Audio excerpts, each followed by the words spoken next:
네, 안녕하세요. 안녕하세요. 네, 안녕하세요. 오늘은 이제 신기후 체제와 기후 변화 교육에 대해서 여러분들이랑 이야기 나누려고 합니다.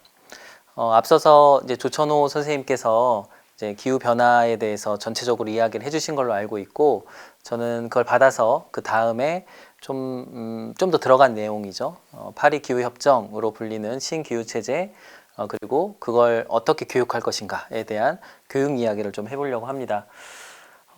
이야기에 앞서서 어쨌든 선행 공부를 조금 하셨으니까 또 이걸 또 보시는 분들도 한번 체크하실 겸 해서 신기후 체제 혹은 기후 변화에 대한 몇 가지 내용을 한번 확인해 보려고 해요. 얼마나 배경 지식이 있으신지 확인하는 건데, 저 앞에 보면은 이렇게 색깔 4개 색깔이 있는 우리 신호등 카드라고 불리는데 하나씩 있으실 거예요. 신호등 카드를 드시고, 자, 이 질문에 자기가 생각하는 답이라고 생각하는 색깔을 들으시면 됩니다. 첫 번째 질문은 지난 100년 동안 지구 평균 온도는 몇 도 상승했을까요? 가 질문이고요. 초록색 0.5도, 노란색 0.85도, 파란색 1도, 빨간색 1.8도. 자, 마음의 결정을 하셨으면 좀 들어보실까요? 지구 전체 평균 온도입니다. 들어주세요. 자, 빨리 찍어도 됩니다. 노란색, 노란색 3분에 초록색 1분 내려주십시오. 네. 역시 여기 오신 분들은 그래도 공부를 열심히 하셨고 또 선행 학습도 하셔서 그런지 맞습니다. 정답은 노란색 0.85도예요. 생각해보면 100년 동안 오른 것 치고는 별로 안 올랐나? 이런 생각을 하시는 분도 계실 텐데 사실 그렇지 않다는 건 아마 전 시간에 저 작은 차이가 얼마나 큰 변화를 이끌어내는지는 배우셨을 거라고 생각합니다. 잘 기억하시고요. 자, 그러면 두 번째 질문입니다. 그러면 지구 평균은 어떻게 보면 1도도 채 안 올랐는데 그럼 우리나라는 그 같은 기간 100년 동안 얼마나 올랐을까? 를 한번 또 결정을 해보시고, 우리나라 좀 헷갈리시죠? 좀 비슷할까? 좀 더 올랐나? 자, 한번 들어보겠습니다. 하나, 둘, 셋, 들어주세요. 자, 빨리 컨닝하지 마시고, 빨강 둘에 파랑 둘 갈렸네요. 내려주시고, 1.8도 올랐다고 생각하신 분이 2분, 1도 올랐다고 생각하신 분이 또 2분. 1도 둘 중에 정답이 있습니다. 1도라고 생각하시는 분은 지구 평균보다 조금 더 올랐겠지 정도이신 것 같고, 1.8도는 2배가 넘는데, 그죠? 지구 평균보다 2배가 넘는데 꽤 많이 올랐을 거야 라고 생각하시는 분인 것 같은데, 우리나라는 1.8도 올랐어요. 같은 기간 동안에. 그래서 이 이야기도 사실 생각해 보면 지구 전체 평균이 0.85도 올랐고, 그것 때문에 기상 이변이니 기후 변화 여러 가지 일들이 막 벌어지고 있고 그게 되게 심각하다라는 거를 이야기를 들으셨을 텐데, 우리나라는 기후 변화에 대해서 상대적으로 덜 사람들이 민감하게 반응하는데 어찌 보면 과학적으로는 1.8도나 올랐기 때문에 기후 변화의 어떤 영향이나 피해로 보면 훨씬 더 위험한 지역이라고 볼 수 있어요. 그럼에도 불구하고 우리나라 사람들은 사실 조금 그 민감도를 덜 느끼고 있죠. 그래서 교육이 중요한 것 같기도 합니다. 자, 세 번째 질문입니다. 그러면 지금 1도가 채 안 오른 지구 전체의 기온, 우리나라는 2도가 좀 안 오른 정도 상황인데 이것 때문에 막 엄청난 일들이 벌어지고 있어요. 그런데 21세기 말이면 이번 세기 말이죠. 이번 세기 말에 지구의 평균 온도가 한 4도 정도 오를 가능성이 얼만큼이라고 유수의 과학자들, 전 세계에 있는 여러 기상학자들이 예측하고 있는지예요. 예를 들면 4도 정도가 올라가면 어떻게 예상이 되냐면, 지구 온도가 4도 정도가 올라가면 인간을 포함해서 지구에 살고 있는 거의 대부분의 생물체가 삶을 현 상태로는 유지할 수 없을 거라고 얘기하고, 극단적으로 얘기하시는 분들은 지구 인구의 거의 50% 이상 사람도 인구가 감소할 거라고 얘기하는 정도입니다. 꽤 아주 극한 상황이에요. 그 정도가 오를 가능성은 몇 프로로 지금 현재 예측되고 있을까요? 그럼 들어볼까요? 또 역시 물어보면 대답을 안 하셔요. 들어야죠. 자, 하나, 둘, 셋, 선택. 빨강 둘, 파랑 둘. 네, 내려주시고요. 역시나 왠지 빨간색 90%로 하면 너무 이제 이게 좀 끝까지 너무 극한으로 가자는 생각이 들어가지고 90%까지는 못한 두 분이 계신 것 같고, 또 나머지 두 분은 그래도 90%될 거라고 생각하시는 것 같은데, 실제로 90%의 확률로 이제 이번 세기 말에는 지구 평균 온도가 4도 이상으로 올라갈 거라고 예상이 됩니다. 4도 이상으로 사실 올라가면 지금 그러니까 지구 평균 온도를 얘기하는 거예요. 현재 0.85도 정도 오른 걸로 뭐 기후 변화 여러 가지 일들이 벌어지고 있고 기상 이변도 감당이 어려울 정도 수준인데 그거의 4배가 넘는 이제 온도 상승을 보이는 거고 그 정도가 되면 이제 뭐 인간을 포함해서 여러 생명체가 살기가 어려워집니다. 혹시 매드맥스라는 영화 보셨는지 모르겠어요. 꽤 좀 유명한 영화인데요. 약간의 미래를 다루는 영화인데 지구가 거의 이제 살아가기 힘든 그런 환경으로 변하고 그 안에서 사람들이 생존을 위해서 그냥 동물처럼 살아가는 그런 모습을 보여주고 있는데 뭐 그런 정도 수준의 어떤 주변 환경이 될 거라고 예상을 하고 있습니다. 그래서 오늘 이야기하려고 하는 신기후체제 파리기후 협정에 대한 이야기가 나옵니다. 왜 그러냐면 이런 미래가 예상이 되는데 그냥 가만히 있으면 안 되잖아요. 물론 쉬운 일은 아니겠지만 그럼에도 불구하고 그거를 어떻게든 막아야 되기 때문에 지구 전체의 여러 국가들 또 뭐 사람들이 모여서 이 기후 변화를 좀 막으려고 노력을 하고 있습니다. 꽤 옛날부터 그런 시도들이 있었는데 현재 신기후 체제라고 불리는 파리에서 열린 이제 기후변화 협약에서 협약이 된 내용입니다. 거기에서 목표를 정해요. 이 이후에 우리 지구의 인류가 기후를 이제 변화시키고 온난화가 진행되는데 몇 도 정도까지는 그래도 한번 좀 꼭 막아보자. 라는 목표치가 설정됩니다. 사실 그게 굉장히 중요하죠. 우리가 그 목표가 분명해야 그 안에서 뭔가를 막아보려고 노력하니까. 그러면 파리 기후 협정의 목표가 몇 도로 지금 설정돼 있을까요?가 이제 네 번째 질문인데 뭐 참고할 만한 건 현재 이미 0.85도는 올랐고 그죠? 이미 올라온 게 0.85도입니다. 그걸 포함해서 몇 도까지로 막자라는 게 목표고요. 앞선 질문에서 한 4도쯤 오르면 다 끝난 겁니다. 이미 뭘 하나 마나 소용이 없는 거죠. 그래서 그런 지경이 되기 전에 그게 몇 도일까? 그거를 이제 과학자들이 계산하고 여러 가지를 현실성을 고려해서 목표를 설정했겠죠. 몇 도일까요? 한번 들어볼까요? 역시나 하나, 둘, 셋. 2도. 네, 내려주십시오. 전부 맞았습니다. 네, 맞습니다. 그래서 파리 기후협정에서는 장기적으로 그러니까 영원히 장기적이라는 건 영원이죠. 영원히 우리 인류가 존재하는 한 2도 이상으로 지구의 온도를 산업화 이전 대비 올리지는 말자. 이게 목표치입니다. 뭐 굉장히 힘든 목표예요. 왜 그러면 이미 0.85도가 올랐고 그럼 남은 건 1.15도 남았는데 그죠? 우리 잘 아시겠지만 우리 주변의 삶이 뭐 크게 그렇게 달라져 있진 않고 여전히 그러면 앞으로 극단적인 어떤 변화가 있지 않으면 사실 아까 4도 정도로 자연스럽게 올라가는 그런 패턴에 우리가 있는 상황에서 2도로 막자라는 목표가 설정됐기 때문에 굉장히 높은 목표치이고요.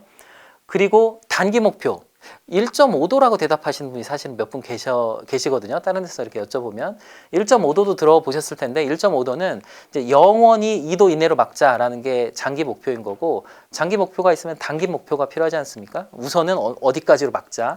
그 단기 목표가 1.5도고 1.5도 목표는 공교롭게도 우리나라의 인천에서 그 회의가 진행될 때 목표가 설정이 됐죠. 그래서 단기 목표는 1.5도. 그래서 1.5도씨 보고서라는 그런 이야기도 자주 듣게 되시고요. 장기적으로는 2도 안에서 무조건 막는다라는 게 현재 목표라고 생각하시면 됩니다. 이 신기후체제 파리기후협정에 대한 주요 내용을 간단하게 설명드리는 게 우선 이번 시간의 제 목표입니다. 우선 좀 궁금해하셔야 되는 게 뭐냐면 신기후체제라는 이름에서 뭐가 느껴지시는지 모르겠어요. 뭐 상식적으로 생각하면 신이라는 게 있기 때문에 그럼 구가 있어야 되지 않습니까? 그죠? 구가 있어야 신이 있을 수 있으니까. 원래 구 기후 체제가 있나요? 네, 있죠. 있습니다. 원래 그 기후 체제를 구 기후 체제라고 부르지는 않지만 이번에 새롭게 만들어진 기후 체제를 신기후 체제라고 부르다 보니까 자연스럽게 구 기후 체제는 우리가 교토 의정서라고 부르는 그죠? 교토 프로토콜이라고 부르는 그거 1997년인가요? 예, 교토에서 합의했었던 그래서 2000년부터 2020년까지 20년간의 기후 변화에 대응하는 계획을 이미 협약을 맺었었죠. 그걸 현재 입장에서 보면 이제 구기후 체제가 되는 겁니다. 그 당시에 사실 여러 가지 뭐 그런 체제가 아예 없었으니까 그런 게 없는 상태에서 협의체를 만들고 협약을 만들었다는 것으로는 큰 의미가 있지만 우리가 모두 다 현재로서도 이렇게 큰 위기감을 느끼고 있는 것처럼 그 지난 20년간 그 협약이 잘 작동했다고 보기는 사실 어렵습니다. 만약에 그게 정말 잘 작동했다면 우리가 새로운 기후체제를 만들지 않아도 됐을 수도 있죠. 근데 그게 여러 이유로 잘 작동하지 못했고 당시에는 선진국 중심의 감축 목표들만 설정이 되고 뭐 개발도상국 등 여러 많은 나라들에서는 의무감이 없었기 때문에 뭐 별다른 효과 없이 현재까지 오고 있습니다. 그러다 보니까 이렇게 가다가 정말 큰일 나겠다라는 것에 많은 과학자들이 계속 메시지를 주고 있고 정치인들도 그거에 동조하기 시작하면서 새로운 기후체제를 만들게 됐습니다. 그래서 이름이 신기후체제고 신기후체제는 파리기후협정이라고도 부르는데 그 기후체제에 협의를 했었던 장소가 파리였고요. 2015년도에 12월로 기억하는데요. 2015년 12월에 이제 파리에서 이 신기후 체제가 협정으로 맺어지게 됩니다. 보시면 이 신기후 체제는 우선 기후변화에 대한 완화, 그러니까 기후변화를 어떻게든 막자라는 부분에 있어서 주요 내용이 있습니다. 앞서 설명드렸던 것처럼 지구적인 목표를 산업화 이전 대비 2도로 무조건 막는다. 영원입니다. 이건 영원히. 이게 넘어가면 아마 앞선 조천호 선생님 이야기에 있었을 수 있겠는데 우리가 일단 어느 임계치 이상이 넘어가게 되면 다시 돌아올 수 없는 그런 지점들이 있습니다. 그 지점을 설정하는 게 되게 중요한데요. 왜 그러냐면 그 안에서 우리가 뭔가를 해야지 그게 넘어가면 다시 영원히 못 돌아오니까요. 근데 그 기준이 2도이기도 하거든요. 그래서 2도에서 무조건 막는다. 그리고 국가별 감축 목표를 정하게 되고요. 이때 좀 좋은 거는 앞선 구기후 체제가 사실 실패했던 큰 이유는 일부 선진국에게만 의무 감축량이 부여되고 나머지 국가들에게는 그냥 자율성, 뭐 하면 좋고 아니어도 어쩔 수 없지 정도의 메시지가 갔기 때문에 많은 나라들이 사실 참여하기 어려웠습니다. 그리고 선진국조차도 왜 뭐 물론 책임감을 느끼겠지만 왜 우리만 이래야 되는데 라는 생각을 안 할 수 없었겠죠. 그러다 보니까 뭔가 잘 돌아가지 작동을 하지 못했는데요. 이번 신기후 체제는 선진국은 여전히 절대 감축량이 주어집니다. 구기후 체제가 똑같이. 다만 개발도상국은 또 역시 당신네 나라들도 감축을 해야 된다. 대신 의무적으로 얼마큼 감축해라고 이렇게 제시하는 거는 여러모로 좀 어려우니까 당신네 개도국들은 알아서 너희들이 할 수 있는 목표치를 스스로 정하고 그 목표치를 어떻게 이행할 건지에 대한 계획서를 제출해서 이행해봐라 라는 자율성을 주게 됩니다. 그래서 앞선과의 차이는 앞선 구기후 체제는 아예 그런 것도 없었어요. 그냥 면제부 같은 느낌이었다면 이번에는 목표를 분명히 받고 스스로 정한 목표이긴 하지만 그 목표를 이행해가는 그런 과정입니다. 그래서 정말 중요한 용어가 자발적 감축 기여 라고 되어 있는 저 빨간색 INDC라고 영어로 부르는 저게 굉장히 중요합니다. 그래서 개별 국가가 스스로 목표를 내고 그거를 어떻게 이행해 갈 것인가에 대한 계획을 제출하면 이 협약을 맺은 모든 국가에서 모니터링을 해주고 못하면 왜 못하는지를 평가해주고 뭐 지원해줄 게 있으면 지원해주고 이런 식으로 좀 장기적으로 한 향후 20년간 시행을 해보겠다는 겁니다. 그러니까 굉장히 다르죠. 시스템 자체가 굉장히 다릅니다. 그리고 또 하나는 적응과 관련된 내용이 굉장히 강화됐다는 겁니다. 기후변화는 사실 지난 20년 정도 노력을 했습니다만 여전히 많은 그 현상들이 이미 벌어졌고 앞으로 우리가 뭐 2도씨 안으로 막는다 하더라도 2도 정도까지 이미 올라갈 거 아닙니까? 0.85도 올라가가지고 많은 변화가 있는 것처럼 2도 정도 올라가도 아마 큰 변화가 초래될 텐데 그거는 사실 다시 되돌릴 수 없는 현상이기 때문에 그 안에서 적응하고 살아야 되는 문제가 남아 있습니다. 그래서 어떻게 하면 그 정도 온도가 올라간 세상에서 잘 살아갈 거고 상대적으로 선진국에 비해서 개발도상국이 훨씬 그런 적응에 좀 위협에 노출이 심하기 때문에 그런 개발도상국에게 적응하는 데 있어서의 기술적인 지원이나 혹은 뭐 식량적인 지원이나 제도적인 지원이나 이런 것들을 이 안에서 담고 있습니다. 그래서 선진국의 주요 의무 사항 중에 하나는 개발도상국을 지원해야 되는 사항이 이 안에 포함되어 있습니다. 과거에는 단순히 탄소만 몇 프로 줄이면 되는 이런 정도의 의무감이었다면 이제는 그것도 갖고 있으면서도 이제 좀 힘들어하는 그런 개발도상국을 위해서 뭔가 계속 지원을 해줘야 되는 의무사항까지도 포함되어 있습니다. 이게 좀 전에 말씀드렸던 이 재원과 기술과 관련된 내용입니다. 그래서 선진국은 돈과 이런저런 지원들을 꼭 해야 된다라는 것을 이제 규정으로 두고 있는 겁니다. 그래서 선진국의 선도적인 역할을 강조하고 있고, 그리고 보다 진전된 재원 조성 노력 이런 것들을 확인하는 그런 내용들이 포함되어 있습니다. 그래서 결과적으로는 단순히 탄소를 얼마큼 줄이고 온실기체, 온실가스를 얼마큼 줄여온다라는 정도로 나아가는 게 아니라 이미 변화된 세상에서 함께 어떻게 잘 살아가야 할 것인가, 그랬을 때 선진국의 역할은 뭐고 개발도상국은 또 어떻게 적극적으로 그런 걸 받아들여서 보다 지속 가능한 형태의 발전을 이룩할 것인가에 대한 내용들이 전반적으로 이 신기후 체제, 파리기후협정에 담겨 있다고 생각하시면 됩니다.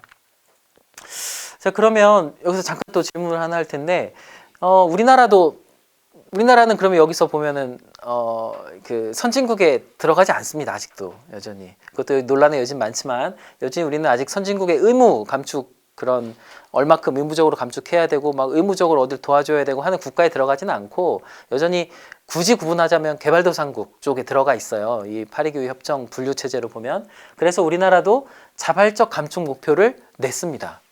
아까 말씀드렸던 그거. 그래, 우리나라도 내야지. 목표를 잘 정해야지. 우리나라는 나라마다 좀씩 달라요. 이 목표를 그러니까 나라마다 비율도 좀 다르고 기준도 달라요. 우리나라는 BAU 2030 대비로 제출했거든요. 이건 뭐냐면 그냥 우리가 살던 대로 살면, 별다른 노력 안 하고 그냥 살던 대로 살면 2030년 정도 되면 배출할 걸로 예상되는 예상치가 있겠죠. 온실기체를 별다른 노력 없이. 그게 기준이에요.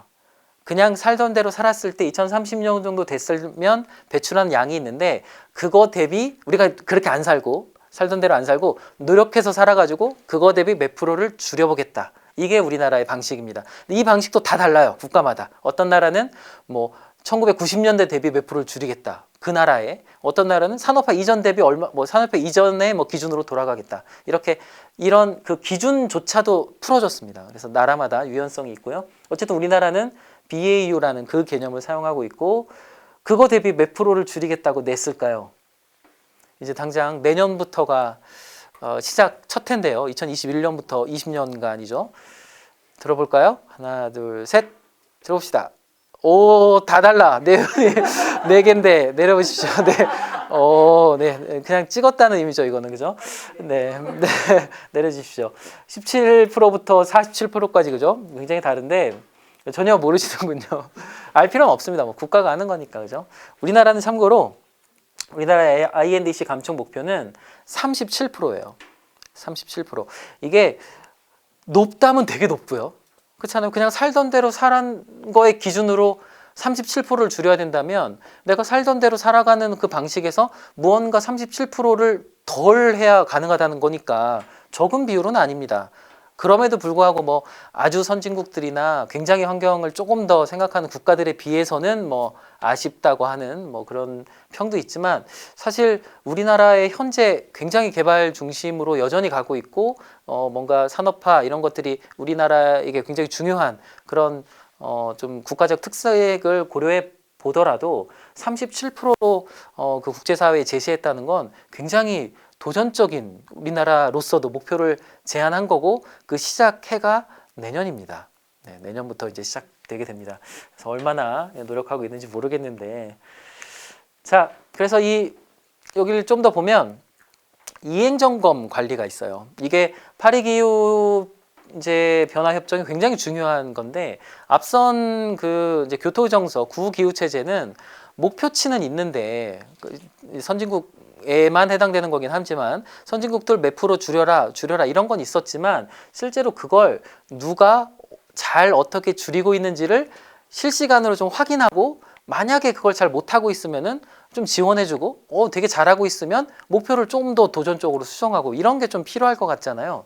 그런 게 되게 안 됐던 거예요. 근데 이제 이번에는 그거를 이행점검 관리라는 이런 파트를 만들어서 5년 단위로 실제로 선진국은 절대치, 그리고 그 나머지 국가들은 INDC 제출한 그거를 잘하고 있는지를 계속 이행 점검을 하겠다는 겁니다. 이거는 평가에서 페널티를 주겠다는 게 아니에요. 앞서 말씀드렸던 것처럼 뭐 계획은 냈지만 여러모로 어려울 수 있잖아요. 뭐 상황이 안 좋을 수도 있고 국가의 어떤 변수가 있을 수도 있고 그랬을 때 우선 이행 점검을 한 다음에 거기에서 나오는 문제들을 만약에 지원해서 해결할 것들이 있으면 지원해 주겠다는 거죠. 그래서 이행 점검을 하게 됩니다. 그래서 우리나라는 맨 밑에 있는 것처럼 37%를 감축하는 걸로 결정했습니다. 2030년까지 굉장한 거고요. 사실 그래서 근데 약간의 뭐 꼼수라면 꼼수고 뭐 기억은 안 하셔도 되는데 우리나라는 37%를 국내에서만 다 줄이겠다고 한 건 사실 아닙니다. 37% 중에서 국내에서는 25%, 약 26%, 한 4분의 1 정도 되는 거죠. 그 정도는 국내에서 줄이고 나머지는 아까 말씀드렸죠. 국제적인 지원이나 원조 이런 것들을 되게 적극 강조되고 있다고. 어느 정도 능력이 있는 국가가 그렇지 못한 국가를 도와주는 것들 이게 굉장히 이 시스템에서 중요한데 그 방식을 우리도 사용하겠다는 겁니다. 그래서 국제적인 시장을 통해서 약 11% 정도는 감축해서 그 두 개를 합치면 37%가 되게 하겠다. 이게 우리나라의 계획입니다. 여기까지가 이제 우리 신기후 체제, 파리 기후 협정에 대한 설명이었고요. 그러면 이제 당장 몇 개월 후인 내년부터 첫 해가 시작되게 되고 그런데 알고 계신 분들도 계시겠지만 지금 협정이 맺어진 2016년 초 협정이 발효된 이후에 한 3년 정도 지난 3, 4년 지나는 현재까지 많은 사실 굴곡들이 있습니다. 처음에 굉장히 적극적으로 참여하려고 의사를 표현했었던 큰 소위 선진국 그런 국가들 중에 일부는 막 탈퇴를 선언하기도 했고 그리고 우리나라만 해도 그때 제출했었던 INDC가 현재 적절하냐에 대한 논란들이 막 되고 있습니다. 어쨌든 시작은 내년부터 이제 시작이 되고요. 그래서 우리 이 강의를 듣는 이 동영상을 보시는 분들은 우리나라가 혹은 지구가 현재 굉장히 위험한 상황에 있는데 우리나라도 그에 걸맞는 굉장히 강한 목표치를 제시했고 스스로 우리가 정한 겁니다. 스스로. 그래서 그걸 위해서 국가는 국가대로 사회는 사회대로 또 개인은 개인대로 무언가를 해 나가야 되는 그런 시점에 있다고 이해하면 되겠습니다. 이 정도로 마치도록 하겠습니다. 네.